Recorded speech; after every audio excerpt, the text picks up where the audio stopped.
근데 이제 이런 우주 산업이라는 것이 열리게 되면 더 이상 우리는 글로벌의 영역에 머물러 있지 않고.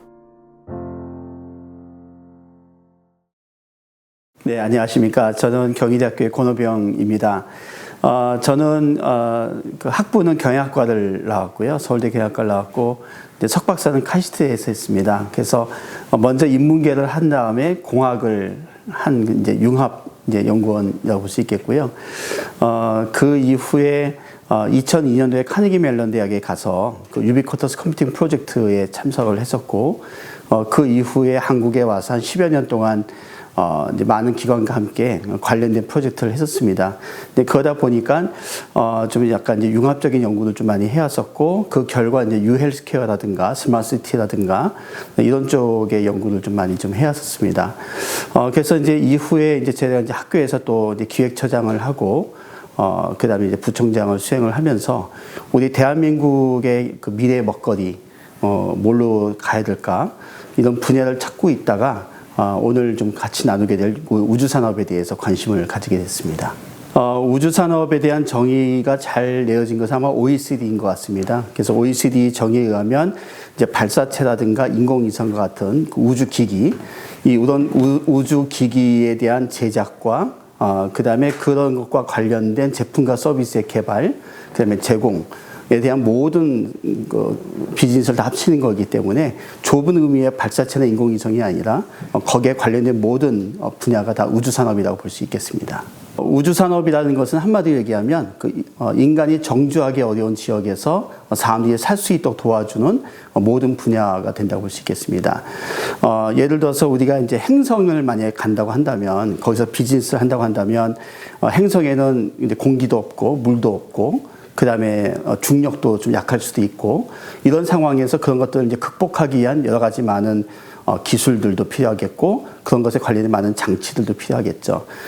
근데 이런 우주산업이 중요한 이유는 뭐냐면, 사실 우리가 이제 물 부족이나 공기 부족이라든가 이런 것들을 극복하기 위한 기술들은 어쩌면 우리 지구도 나중에 보게 되면 미세먼지라든가 온난화라든가 오염 문제라든가 이런 문제 때문에 이 지구의 미래에서도 발생할 수 있는 그런 문제점에 대해서 동시에 그런 문제를 해결할 수 있는 그런 기술이 될 수도 있기 때문에 우주산업이라는 것은 어떻게 보면 다른 말로 얘기하면 미래의 지구산업이라도 볼 수가 있겠습니다. 네. 우리가 보통 이제 우주산업 이렇게 되면 직접 우주산업을 얘기를 하죠. 발사체라든가 인공위성이라든가 그다음에 이제 어떤 기지국이라든가 아니면 우주기기를 제작한다든가 위성 영상 같은 그런 분야가 될 텐데, 한번 생각해 보십시오. 이제 만약에 우리가 달이나 화성으로 이제 가게 된다면 거기에 그것을 가기 위한 준비도 해야 될 겁니다.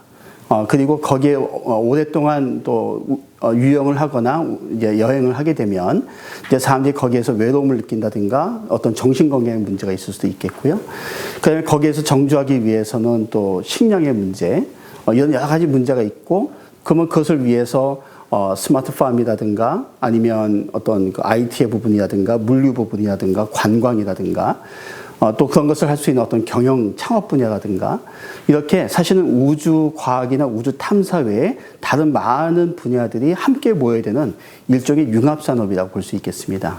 그래서 직접적인 우주산업 외에도 이 간접 우주산업도 굉장히 중요하다고 볼 수 있겠습니다. 우리가 이제 경영학, 경제학도 봤을 때 우리가 내수만을 생각하는 그런 경영학과 경제학이 있을 수도 있지만, 이제 우리가 다른 나라나 다른 문화권에 간다고 한다면 이제 수입의 문제, 수출의 문제, 또 현지 투자의 문제, 또 현지에서 공장이나 사업을 돌렸을 때 또 현지인과의 어떤 그 문화 차이로 인한 여러 가지 문제 때문에 우리 경영학에서도 그런 타문화권이나 다른 국가권이라고 하는 그런 맥락하에서 어떻게 기업이 성공할 수 있는지에 대한 연구를 따로 했었고, 그런 결과로 말미암아서 국제경영학이라든가 국제경제학이 나오게 됐단 말이죠.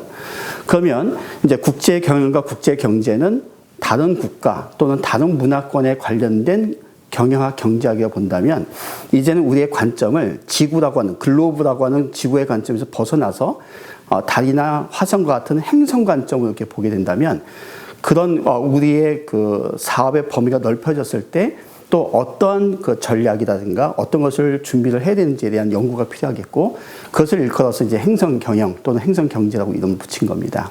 네, 물론 이제 거주를 하려면 공기라든가 물이라든가 식량 같은 것이 잘 제공이 되겠죠. 그래서 쉬운 문제는 아닙니다.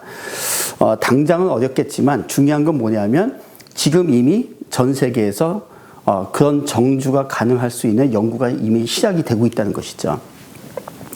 하나의 예를 든다면 MIT에서는 이산화탄소를 집어넣으면 산소를 발생시키는 기계가 왁스라고 하는 기계가 있는데, 이런 목스라는 기계를 개발을 했어요. 그럼 만약에 이것을 가지고 이산화탄소가 있는 곳에 갖다 그걸 설치를 하면 얘가 시간이 지날 때마다 계속해서 산소를 발생을 시키는 거죠. 이런 연구도 하고 있고, 그 다음에 이제 지금 그 국제우주정거장에 그 케인트 루빈스라고 하는 그 우주인이 있는데, 그는 그 우주정거장 안에 그 무중력 상태에서 무를 키웠어요. 그래서 무 20개를 키워서 지구에 보내기도 하고요. 그 다음에 우리가 이제 달이나 화성에 가게 되면 신속하게 이제 그 건축물을 세워야 될 텐데, 사람이 거기에서 직접 뭐 이렇게 벽돌을 쌓을 수는 없으니까, 그래서 이제 하는 연구가 뭐냐면 3D 프린팅 기술을 이용해서 현장에서 사람의 도움이 없이도 로봇에 의해서 건축물을 만든다든가, 그 다음에 DHL 같은 경우는 이미 우주 물류에 대한 사업들을 준비하고 있습니다. 자, 이런 것처럼 굉장히 먼 훗날의 얘기인 것처럼 보이지만 사실상 앞서가 있는 사람들은 이미 그런 것을 가정을 하고 혁신적인 연구와 혁신적인 비즈니스를 하고 있는 것이고요. 결국은 나중에 그런 것들이 가능한 시대가 되면 지금 혁신적인 연구와 비즈니스하는 그런 사람과 연구자의 것이 되어버린다는 것이죠. 중요한 건 그겁니다. 가능성이 확 열렸을 때에는 이미 레드 오션이 돼요. 그때는 연구를 해도 성공할 가능성이 별로 없는 것이죠. 경쟁이 있어서. 경쟁이 있기 전에 꿈과 비전과 그다음에 어떤 그런 적극성을 가지는 그런 사람들이 결국 나중에 이 우주 산업의 주인공이 될 것이기 때문에 미리 우리는 준비를 해야 될 것이라고 생각이 듭니다. 이미 작년도에 그 민간 스페이스X의 도움을 받아서 민간 차원에서 우주 유영을 했고요. 우주 유영이라는 것이 관광 산업으로 이제 시작이 됐고요. 그다음에 일론 머스크 같은 경우는 그의 비전은 앞으로 한 3, 4년 후에 화성에 유인 우주선을 보내겠다고 하는 것이고, 그다음에 2050년도까지 화성에 100만 명을 이주시키겠다는 계획을 가지고 있습니다. 그렇기 때문에 이제 지구 바깥에서의 우주 유영 등에 관련된 우주 산업은 이미 시작이 된 거고요. 그다음에 한국에서도 지금 그런 이제 비즈니스를 하려고 하는 업체가 나타나고 있는 것 같습니다. 그러나 이제 화성에 이제 유인 삶이 간다는 것이 4, 5년 후에 가능해진다고 한다면, 그다음부터는 굉장히 빠른 속도로 이런 우주 산업이 열릴 거라고 생각이 됩니다. 그렇죠. 이제 우리가 사실은 이제 제일 먼저 가기 편한 곳은 달이라고 볼 수 있겠죠. 근데 이제 달은 그 대신 많은 과학자들이나 비즈니스 하시는 분들이 달은 정주 환경으로 생각하지는 않는 것 같아요. 그 대신 어떤 화성이나 다른 행성으로 이전하기 위한 중간 단계로는 의미가 있다고 생각을 해서, 그러나 이제 사람들이 정주하는 환경, 그러니까 지구를 대안을 할 수 있는 그런 것으로서 이제 다들 화성을 얘기하고 있죠. 이제 화성은 이제 그 지구와 굉장히 사이즈도 비슷하고, 그 다음에 지구와 같이 이렇게 그 안반형으로 되어 있습니다. 그래서 건축물을 짓기에 편하게 되어 있고, 그 다음에 이제 자전 주기도 거의 24시간 거의 유사하기 때문에 낮밤이 비슷하다고 하는 이제 큰 장점이 있고요. 또 어떤 게 있냐면 최근에 발견된 것인데, 화성의 극지형에 큰 얼음층이 있는 것이 발견됐습니다. 물론 그 얼음은 H2O의 얼음은 아닙니다. 아마도 드라이 아이스일 텐데, 제가 이 말씀을 드리는 이유가 뭐냐면, 화성에서 사는 데 있어서 가장 큰 도전은 대기권이 지구의 1%밖에 되지 않습니다. 1%밖에 되지 않는다는 얘기는 뭐냐면, 이 우주에서 날아오는 아주 유해한 우주선을 그대로 통과한다는 것이기 때문에 사람들이 우주복을 벗고 살 수는 없습니다. 그런데 만약에 화성의 극지형에 있는 드라이 아이스를 어떤 형태든 녹일 수만 있다면 이산화탄소가 발생이 될 것이고, 대기권이 좀 두꺼워진다는 것이죠. 두꺼워지게 된다면 어떤 의미가 생기냐면 사람들이 우주복을 벗을 수 있다는 것입니다. 네, 그런 의미에서 아마도 화성이 가장 이제 사람들이 정주하기에 적합한 그런 행성이 아닌가, 이런 이야기를 하고 있습니다. 한국은 아직 우주산업적인 관점에서 봤을 때는 그 세계의 1% 수준밖에 되지 않습니다. 그러니까 아직까지는 이제 미국이라든가 프랑스라든가 이런 곳하고 이제 경쟁하기가 좀 어렵고요. 그 다음에 한국의 이제 우주산업 관련된 기업들도 있는데, 대부분의 기업들이 상당히 영세합니다. 통계에 의하면, 우리나라의 우주산업으로 분류된 기업들의 약 70% 정도는 연 매출이 10억이 되지 않는 그런 영세한 기업으로 알려져 있습니다. 그렇기 때문에 앞으로 이런 부분에 대해서 많은 지원들이 좀 필요할 것 같습니다. 우주산업이라고 한다면 제일 먼저 생각나는 것은 발사체죠. 발사체인데, 문제는 뭐냐면 이 발사체 기술은 상당히 미국이 많이 앞서 있고, 러시아도 물론 많이 앞서 있고, 중국도 마찬가지입니다. 그래서 좀 냉정하게 본다면 발사체 기술은 우리가 이미 좀 늦은 것 같아요. 한국에서는 지금 우주산업 하면 제일 먼저 그러면 발사체 만들어야지 이렇게 하는데, 좀 이것에 대해서는 저는 그렇게 낙관적이진 않습니다. 도리어 발사체보다는 그 발사체에 태워서 보내는, 소위 말하는 그 탐사선, 이쪽은 가능성이 있다고들 많이 얘기하시더라고요. 그래서 발사체 쪽보다는 도리어 탐사 관련된 쪽을 우리가 하는 게 좋겠다. 또 하나는 뭐냐면, 우리가 이제 어떤 탐사를 할 수 있는 기기들을 태워서 어떤 행성에 보낼 텐데, 거기에 발생되는 굉장히 많은 밸류 체인이 발생이 됩니다. 서플라이 체인이 발생이 되고, 그것을 우리가 냉정하게 살펴서 아직까지 전 세계적으로 특별한 강자가 없는 그런 부분들을 우리가 집중적으로 공략을 해야지만 되지 않을까. 그래서 결론적으로 얘기하면 발사체보다는 탐사 쪽에, 그 다음에 전체적인 우주산업의 그런 밸류 체인상에서 우리 한국이 할 수 있는 부분을 찾아내서 집중 공략하는 그런 전략이 필요한 것 같습니다. 우주산업이라는 것은 융복합 산업이다라고 볼 수가 있겠습니다.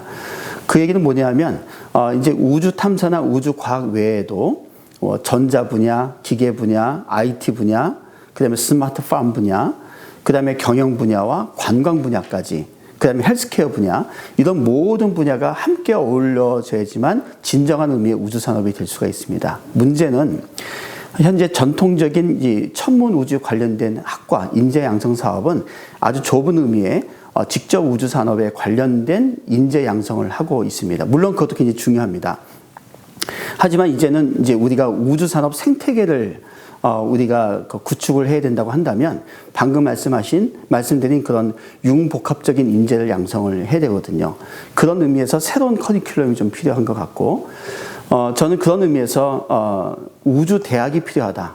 그러니까 우주학과가 아니라 우주대학이 필요하고, 우주대학에서는 방금 얘기한 그런 융복합적인 모든 분야를 같이 공부할 수 있는 그런 새로운 종류의 단과대학이 필요한 것 같고, 이미 그 우주산업은 그 올드 스페이스에서 뉴 스페이스로 가고 있습니다. 그러니까 올드 스페이스는 국가 주도, 어쩌면 과학자라든가 군 주도의 어떤 그런 형태, 미국 같은 경우도 주로 이제 나사를 중심으로 한다든가 미 국방성을 중심으로 한다든가 하는 올드 스페이스 시대가 있었습니다. 근데 문제는 뭐냐면, 올드 스페이스로 가다 보니까 이 발사체라든가 우주 탐사가 천문학적인 비용이 드는 겁니다.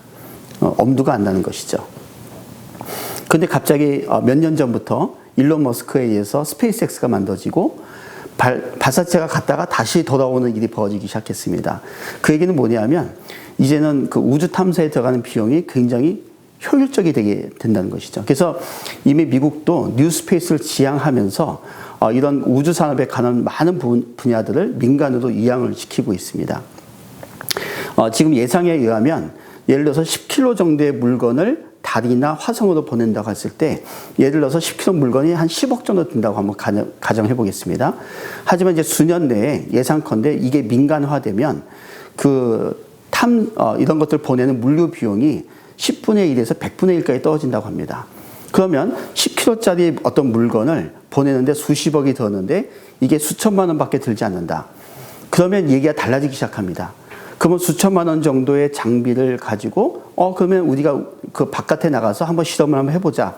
굉장히 많은 아이디어들이 생기게 될 것이고, 우리가 그동안 생각하지 못했던 굉장히 많은 비즈니스가 열릴 거라고 생각이 됩니다. 예를 든다면 지금 그 헬스케어 분야에서는 이제 신약을 개발한다든가 아니면 어떤 약에 대해서 실험을 할 때 어떤 저중력이나 무중력 상태에서 실험을 하고 싶어 하거든요. 근데 지금 현재 그걸 하려고 하면 굉장히 많은 비용이 들기 때문에 엄두를 못 냅니다.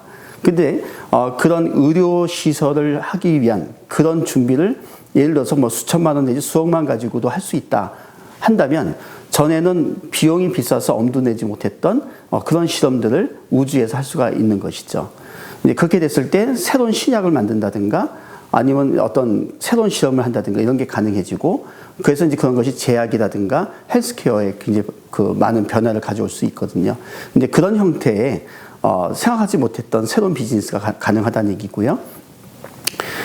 또 지금 룩셈부르크에서 하고 있는 건 뭐냐면 소행성이라든가 달이나 화성 같은데 히토류가 있다고 하는 것입니다. 어떤 소행성은 소행성 전체가 금으로 이루어져 있다는 그런 이야기도 있고요. 그 다음에 화성만 가더라도 지구에서는 굉장히 비싼 히토류들이 꽤 많이 있는 걸로 알려져 있습니다.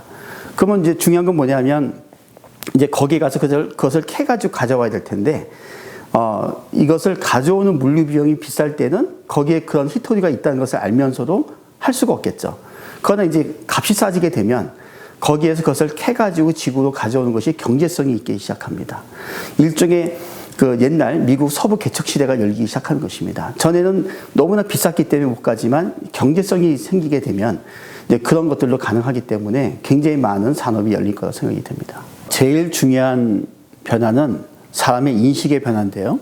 지금 여태까지 우리 항상 글로벌 얘기를 했습니다. 근데 글로벌이라는 얘기는 글로브, 즉 지구적인이라는 의미가 되겠습니다. 근데 이제 이런 우주 산업이라는 것이 열리게 되면 더 이상 우리는 글로벌의 영역에 머물러 있지 않고 우리는 이제 우주라고 하는 쪽으로 이렇게 우리의 인식의 사고의 변화가 생기게 되거든요. 그렇게 됐을 때 우리의 어떤 생각의 패러다임 또는 산업의 패러다임 이런 학문의 패러다임 이런 것들이 바뀌기 시작할 거라고 하는 것이죠. 그래서 우리가 이제 이 우주 산업을 준비하면서 이제 우리의 인식 또 우리의 어떤 삶의 영역 어쩌면 우리의 땅끝이라고 하는 것을 지구에서 벗어날 수 있는 이런 생각들이 각계각층에서 벌어지게 됐을 때 이전과는 완전히 다른 사회가 열릴 거라고 생각이 됩니다. 이것을 우주 산업이라고 하는 것을 그 과학기술의 영역으로 국한시킬 수가 있습니다. 오늘 제가 말씀드린 거의 요점은 뭐냐면 우주는 과학기술의 영역뿐만 아니라 이것은 산업의 영역이 돼야 된다. 이것은 경제의 영역이 돼야 된다고 말씀을 계속 드리는 거거든요. 그런 의미에서 봤을 때 우리 이제 앞으로 이 우주 산업이라고 하는 관점에서 이것을 R&D로만 보지 말고 이것을 신산업의 관점으로 봐야 됩니다. 그런 의미에서 봤을 때 만약에 이제 지금 논의가 되고 있는 우주청이 그런 신산업이라고 하는 또는 그 경제성이라고 하는 것을 생각을 한다면 상관이 없는데 마치 이것을 발사체를 빨리 만들고 인공위성을 만들고 탐사를 하는 그런 좁은 의미의 우주산업을 생각한다면 도리어 우주청이라고 하는 것이 우리가 이 우주를 대한민국 걸로 만드는 데 있어서 도리어 걸림돌이 될 수도 있지 않을까 하는 생각이 듭니다. 그래서 그런 관점에서 봤을 때 이제는 이제 우주 산업 자체를 경제적으로 보자. 그리고 이것을 신산업으로 보고 새로운 먹거리로 보자라고 이제 말씀을 드리고 싶은 것이고요.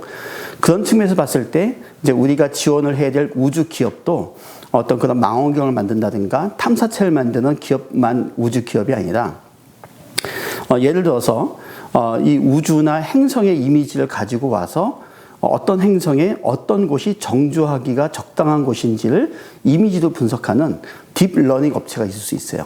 그러면 그런 인공지능 업체도 우주 기업이라고 볼 수 있겠고요.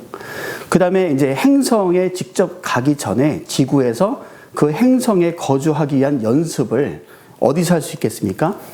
그 행성같이 만들어놓은 메타버스 내에서 거기서 실제로 먼저 실험을 해보는 거죠. 한번 살아보고. 그럴 수 있다면 그런 행성의 정주 여건을 훈련 연습시켜 줄 수 있는 메타버스 업체도 저는 우주 기업이라고 볼 수가 있는 것입니다. 그런 의미에서 봤을 때 이런 우리가 4차 산업혁명에서 얘기하고 있는 많은 그런 업체들, 그 업체들도 만약에 그들의 사업의 영역을 우주로만 펼칠 수만 있다면 그 모든 기업들을 우리는 우주 기업이라고 얘기할 수가 있겠습니다. 그런 의미에서 우리가 많은 업체들이 함께 참여하는 그런 우주 전략을 짜는 그런 곳을 좀 장려할 수 있는 정책이 나왔으면 좋겠다는 생각이 듭니다.